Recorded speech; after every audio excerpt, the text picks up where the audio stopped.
بسم اللہ الرحمن الرحیم۔ السلام علیکم محترم ناظرین۔ شیطان انسان کی ناک میں رات گزارتا ہے۔ ایک حدیث شریف میں اس کی تاکید آئی ہے کہ جب سویرے بیدار ہو کر وضو کرو تو 3 مرتبہ ناک میں پانی ڈال کر ضرور جھاڑ لیا کرو۔ اس کی وجہ یہ ہے کہ شیطان انسان کے ناک کے باسے میں رات گزارتا ہے، اس میں پیشاب اور غلاظت کرتا ہے، اور جب سونے کے بعد انسان اٹھتا ہے تو ناک کے اندر میل کچیل بھرے ہوئے ملتے ہیں۔ اس میں شیطان کی غلاظت کے اثرات ہوتے ہیں۔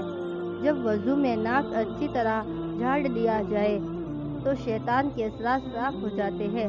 حدیث شریف ملاحظہ فرمائیے۔ حضرت ابو ہریرہ رضی اللہ عنہ سے مروی ہے کہ نبی صلی اللہ علیہ وسلم نے ارشاد فرمایا کہ جب تم میں سے کوئی اپنی نیند سے بیزار ہو کر وضو کرے تو ضرور 3 مرتبہ ناک جھاڑ لے، اس لیے کہ شیطان اس کی ناک کے باسے میں رات گزارتا ہے۔